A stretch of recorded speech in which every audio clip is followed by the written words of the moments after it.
start, I'll just say, yeah, thank you for taking 30 minutes out of your busy schedules. So really, when school leaders look at solar, the conversation usually stops before it starts. And the reason for this, a lot of times, is because the perception is that it takes too much time and it creates a lot of administrative red tape, and it's also like a massive operational burden on state teams that are really kind of overstretched. So today we really want to challenge that assumption, and really show that the barrier to solar isn't really the technology or the desire to go green. It's the fear of that operational hassle. So we're here to look at live blueprint from a trust in Essex that really sort of proved a large scale rollout doesn't have to drain your resources internally. And a bit later, like, I'll hand it over to someone who's actually lived that process. So before that, as I said before, I promised to keep this brief. So here's just sort of a map of the next 25 minutes. We'll just sort of quickly reframe what we do here at Solar for Schools, and then I'll hand over to the Vine Trust to really hear about that estate-wide project that they carried out. Then we'll also dive into like the physical STEM tools we leave behind in those classrooms once the panels are up on the roof. And then we'll finish from an update from Let's Go Zero as well. So our core mission at Solar for Schools is pretty straightforward. It's to inspire children and young people to live more sustainably. Um, we don't view your roofs as engineering projects, or like, we really look at them as an opportunity to link hands-on classroom learning with the real world, meaningful action that really puts that really shows pupils that they can see what's happening directly above them every single day. To achieve this, we act as an end-to-end partner. We help identify the best structural and financial pathway for your specific site. We take on the long-term management and maintenance legacy of the panels, and really we wrap it all up in bespoke educational software and with teaching materials as well. So over here, this really shows kind of the full cycle of what we would manage for you, from initial desktop surveys and grid utility applications right through to structural engineering, installer procurement, and really it's like sort of multi-decade asset management. So it's really long-term legacy. When we talk about like sort of seamless delivery, this is exactly what we mean. Every line item you see over here is handled entirely by our team. So a couple of very interesting stats. We've installed, funded, and managed PV systems in almost 400 schools across the country. We're approaching, I think, around 34,000 tons of carbon saved. This really amounts to over 25 megawatt peak and total system size that I believe comfortably makes us one of, if not the largest solar PV asset manager of schools. So we only work in schools, we only do schools, nothing else. And crucially, we've raised quite a lot of money, millions of pounds, to finance school projects all around the country over the last 10 years. So now to tell you how that really works in practice, I'm going to bring in our case study host, Malcolm Over, the head of estates at the Vine Trust. Over to you, Malcolm. Good morning, everybody. My name is Malcolm Over. I'm the head of estates facilities for the Vine Schools Trust. We are a multi-academy Church of England trust based in Essex. We currently have 21 schools on everything. I've been working for Solar for Schools in Chelmsford specifically for about 5 years now. And we have, as I say, we've got the first case study here, which is St. Joseph Primary School, one of our medium-sized schools. Our initial whole plan for our decarbonisation, the way we're heading as a trust, this was our starting point. It was very much, our first school was a bit of a trial to see how it went, and it went very, very well. The whole process from the initial discussion with Solar for Schools to them coming to do our surveys, our site surveys, our drone surveys, and the whole structural surveys of our roofs to see if our roofs would take solar panel was absolutely outstanding. I've been lucky enough that I've project managed from our side every install that we've done. So I've been on site for every install, and dynamic point about it is all these installs have been done in term time when schools have been live. So it's not just relying on the 6 weeks holiday or half terms to get these done. These have all been done in when the school live open. And that's down to the quality of the way that solar schools manage the project, the way they do their RAMs, their risk assessments, and their excellent install team. Solar schools work with a company called Premier Electrical, who are specialists in doing solar panel installs. And I know all their engineers personally. It's a very niche operation. Everything that's required for the job arrives on site in the morning that it's happening. It arrives at the time that they say it's going to arrive. Their engineers arrive at the time they say they're going to arrive. So it does help the school manage the school day. So they obviously avoid the key times the first thing in the morning, and then they get set up. And they can be on your site for normally a maximum of about 4 days, depending on how big your site is. So they can arrive on a Monday around lunchtime and be departed from your school, done, finished, and gone by the following Friday. And then we tend to get some follow-up visits, minor connections, and bits and pieces going on later on. But it's worked really, really well for us. The specific area, the one we're looking at, St Osyth Primary School, is in the town of Clacton-on-Sea in Essex, which is a sunshine coast. So at the moment, the specific schools, we've got 4 schools in this area at this moment, with the way the weather is, totally generating lots and lots of electricity. So yeah, it's working really well. And the key thing for us is the fact that it was done in term time. We had our parents involved what was going on. They was able to physically see what was happening, ask questions, and children are asking questions, what they've been doing on the roof, what they're doing, and how it's worked. So yeah, for us as an organisation, it's been a real positive change for us, and it's helped us with our whole net zero situation. We've done LED lighting since, and as an organisation, we're doing air source heat pumps at the moment on 3 of our sites. So yeah, so we are heading in the right direction, as a trust towards our sort of own personal net zero targets. Excellent. Think I've got a couple of I mean, maybe there's this next school was Ridgewell, is it? Ridgewell is sort of Yeah, one of the smaller schools. it is. So Ridgewell's a real small school in a nice little village on the Essex-Suffolk border. And the interesting one with Ridgewell School, when we initially looked at it, was we had loads of trees in the area that were creating shading issues. Obviously, the solar panels need to be south-facing, so you're getting as much sun. So we did, some tree work from our own side, and then we've instigated a tree maintenance plan for the school year on year, that the trees that are that could have covered the solar panels are sort of reduced in height, and that's working really well. By reducing the tree height, it makes the school safe for the children anyway. And the little schools are the ones that gain out of this greatly.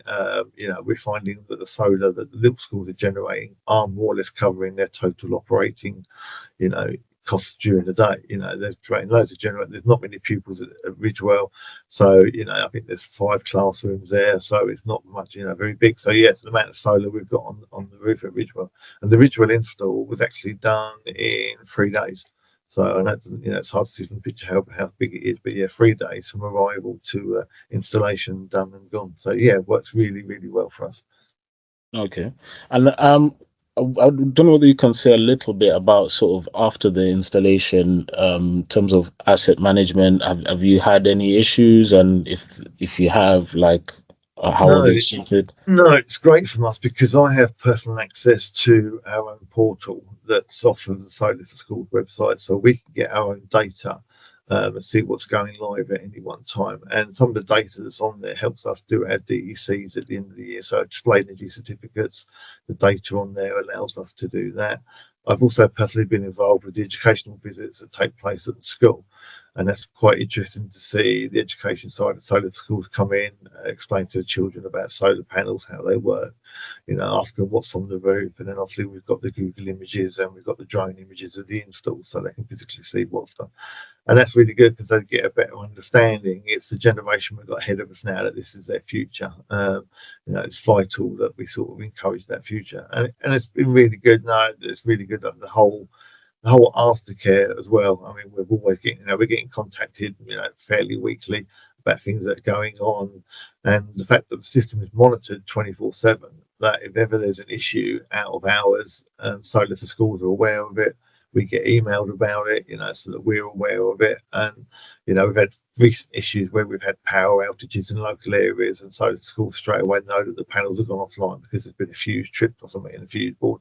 So it's a great way them emails coming to us centrally, and we can direct schools directly or attend site ourselves and do what is required. And so the monitoring really works well. So we know exactly what's going on. We know that if the panels are getting specifically over hot because of the current weather we're getting in Essex at the moment, so that the schools are aware of that, and let us know what's going on. So yeah, it works really, really well for us. Oh, excellent. And then in terms of like the different route types, and obviously across your estate, you have over dozens of schools with different roof types and stuff. Was this an issue when installing, or? No, the only thing that we done as an organisation, so when we looked at it 5 years ago, we had a number of schools that we knew was on our SCA construction list to have new roofs. So this was part of the process. So as we were getting new roofs done on the schools that had 25-year guarantee, as soon as them roofs were done, we wanted to say the schools were straight in, literally behind the roofing contractor, pulling off, putting the solar in. So we now know that the buildings have got a 25-year guarantee on the roof, and we know that we're not going to be able to need to remove those solar panels any time in the next 25 years. So we're looking in the schools for longevity. This is the future. This is the commitment that we're making towards it. Not just solar, but net zero. In general.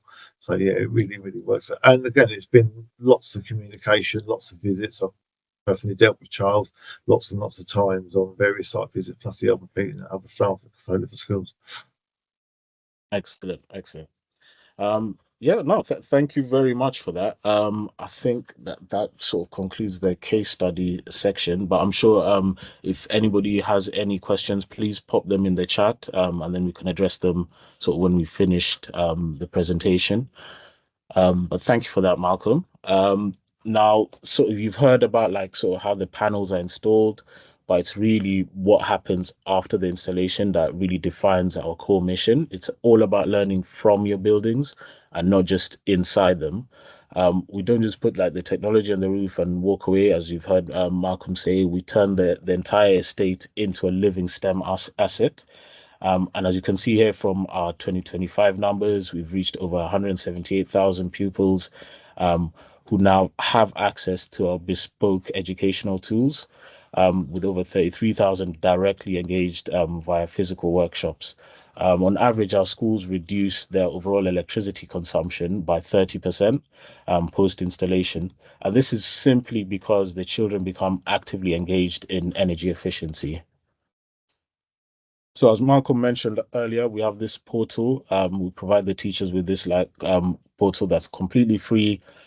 It's also we provide curriculum-based workshops and training materials that cover science, maths, geography, and design and technology. Your pupils will get used to real-time energy data from their own roofs to study physics and data analysis using our Solar for Schools app interface, which is shown over here. And also they'll get to build physical circuits and explore green career pathways using tools that we supply directly to the classrooms. This also extends to your management team as well. SBMs, estate directors, and even councils that we've worked with get access to this dedicated data portal. It tracks your generation, consumption, and carbon targets down to 5-minute intervals, and it really it makes identifying your baseload anomalies and reporting your trust-wide sustainability data like completely effortless, as Malcolm has said. And with that, I wanted to hand over to Let's Go Zero, to Nige Stannett from Let's Go Zero, to say a few words about the brilliant work that they do and how it really aligns with us at Solar for Schools. Over to you, Nige. Brilliant. Thanks, Charles. And thanks again for the invite to be able to speak to people today. So Let's Go Zero. It's the national campaign for all schools, colleges and nurseries to be zero carbon by 2030. So currently we're on 9,363 schools, I think now, which is amazing and representing over 3 million young people, which I think is brilliant. And there's sort of two parts to what we do. The first, sort of the main campaign, is that we go into go and knock on government's door, go talk to the DfE, working with lots of other organisations to get more support for schools to be able to take climate action. So there's a lot of us doing it. There's a lot of noise as well about it. So we also help to sort of shift through that and work with some great organisations like Solar for Schools to help, just schools get the best support they can. So if you would like to join the campaign, you can join us via those things on the screen there. And you can just add your voice to ours and really push that and represent schools and get that change. So that'd be fantastic. So also as part of that campaign, you have access to newsletters, the webinars that we run, and funding opportunities when they arise as well. So in terms of this second part, the bit that I sort of support schools with, so building your climate action plan, so we can help create it, we can help implement it and review it. And so this stems from the Department of Education Sustainability Strategy that states that all schools should have a climate action plan. We'll forget about the date there. But yeah, we should all have them now. There's an expectation for that. And so then we all know that you're really busy doing loads and loads of other things. So our sort of remit is to support schools to put them in, so we can help identify the priorities, overcome some of the barriers to change, and sort of recommend those next steps, which I think is really good. One thing I really love about what we do compared to some of the things that I've been involved in before is that we have sort of good aftercare, a bit like Charles was talking about. And that sort of aftercare, we don't just create your plan and walk away and clap ourselves on the back. We sort of then can have, if you find that useful, termly check-ins just to see how you're doing, make more suggestions, recommend new actions, and sort of develop the next year's climate action plan, which is really good. And I think a lot of schools find that really helpful. We can link your plan, your CAP, to other key strategies as well, and inspection criteria. So the new Ofsted framework, new curriculum, just things like that. We can sort of put in SIAMs if you're a faith school, things like that we can sort of link to as well. And then we also help schools create their carbon footprints using the Count Your Carbon tool. So managing, sort of getting an idea of what that carbon footprint might be, where the key areas are, and then how we can feed that into the CAP to then work on those key areas and reduce those as well. So that's about us in 2 minutes. No, that's really good. I think you've covered everything there. Thank you very much, Nige. Did you want me just to say a little bit about how solar panels can feed into the CAPs and the benefits? Of course, yeah, definitely. Yeah, so just I was sort of thinking about how else just having solar panels can feed in across the CAP, looking at the different areas that DfE say. But Charles already talked about the sort of, and we've already spoken about the climate education side of things and the green skills, which is really important in that pupil involvement and engagement, adaptation and resilience. So if you're thinking about shading on the roof, which actually has a help reducing the heat gain, and especially in the weather that we've got now. But if you think about solar carports, I don't know, Charles, if you've looked at those yet, but walkways as well, solar walkways to help create shade across school sites. Procurement in terms of, maximizing the most from your when you generate excess electricity, you send it back to the grid, so making sure you're on top of that. And in terms of that culture, that ripple effect that you have out into the wider school community, so lots of families and other businesses who look at the solar panels and be like, oh, that's maybe something we could consider. So there's that ripple effect out as well. So I think it's really good to be really proud of your solar panels and to really show off and use the data and things that you've got, all of which Solar for Schools helps with and has been showcased today already. So excellent, thank you, Nige. Yes, I think we've installed a couple of carports on our schools as well. So it's always really nice to see. Sometimes the actual roof can't have solar panels on it. But the school always want to find other ways that they can still generate and benefit from the sun. So that's definitely one thing that we have done in the past. But thank you very much for that, Nige. Very informative. So as promised, I think we've definitely kept it brief and under the 30 minutes. So we're going to wrap up. And if you're interested, I think it would be really great. You can click on this link over here, and we'll be able to give you a free, no obligation desktop feasibility study for your site. We generally look at the roof structures via satellite, and we really show you exactly how we can deliver sort of that low risk, high impact project for your school. So it really doesn't take, it takes literally 10 seconds to kind of click on the link, drop your postcode in, and get in touch with us. Or alternatively, you can just email me directly. So I'm the regional advisor for the south of England and the east of England as well. So you can give me an email or even give me a telephone call as well to get in touch.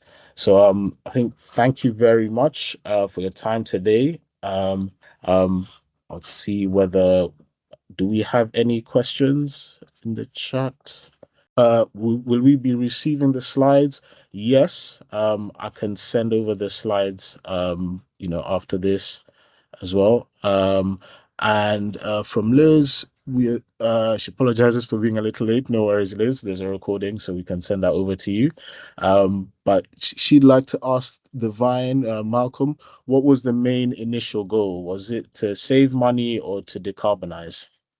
Oh, yeah, our aim is part of our whole decarbonisation project. So this was the start of it, and then obviously we went LED with all of our schools due to government grant afterwards. And so at the moment now with Salex and the DfE and our own sort of funding, we're now doing air source heat pumps. So and once we've done this, our next stage I think will be EV chargers. We've got a lot of staff now that have got electric vehicles, so they're sort of requested for EV chargers, and we know from our data from our solar panels the amount of EV vehicles we could charge, in a day, basically at zero cost to the school because it'll be coming off our solar usage. So yeah, we're on a long-term goal. It's taking a lot of time, a lot of things we've done. Obviously, we've had all our sites surveyed. We've done everything. We've done a climate action plans. We've done a decarbonisation report. Everything. We've done our greenhouse gas reporting and everything. So yeah, so we really are. Takes a lot of work. It's not easy, but yeah, it's getting there. Yeah. We've still got some sites that we've not done yet purely because we need to put new roofs on them. So we've still got a few more to do. Yeah. Excellent. All right. Thank you very much. I think that's it for the questions. So yeah, please get in touch. But yeah, that will be it. So thank you very much, everyone. And we'll be circulating a recording of this afterwards. So please have a very nice day and stay cool in this extremely hot weather this week. Thank you, Nige. Thank you, Malcolm. Thank you, everyone.